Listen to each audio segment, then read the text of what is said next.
Hi Pilipinas! This is Confession. Ito yung segment natin sa TikTok na galawang pinklawan. Diba? So ito na nga. Naglabas ng pahayag sila ng lugaw na laganap ang adiksyon sa Naga City. Karma, sabat. At pati nga mga high school student ay lulong na din sa droga. Hindi naman siguro lahat, no? Pero siguro marami lang cases. Ito na, kasi akala siguro ni Danlan Robredo na masusugpo ang mga issues sa pagwawalis niya. Or kung susubukan niyo yung matanda, siguro ma-resolve na yung problema. Ay nako, di talaga kayo nadala. Mga photo-ops yung ginagawa masyadong halata. Ito na, yung second na. Dito na yung galawang lugaw or galawang pinklawan. So, galawang pinklawan alert! So first, ganito yung typical pinklawan, no?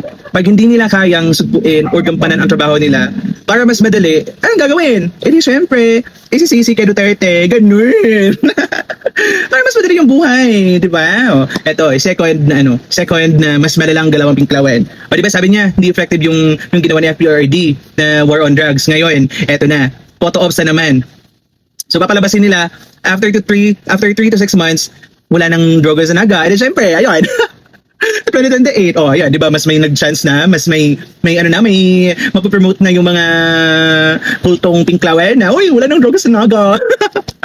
It's a typical pinklawan move. Guys, isipin nyo na lang kung hindi nyo ba na kukonect yung pattern? Ganun sila ganun silang lumaro.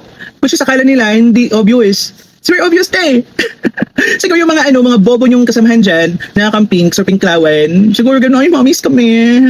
Pero my gosh, for someone smart like me, charot.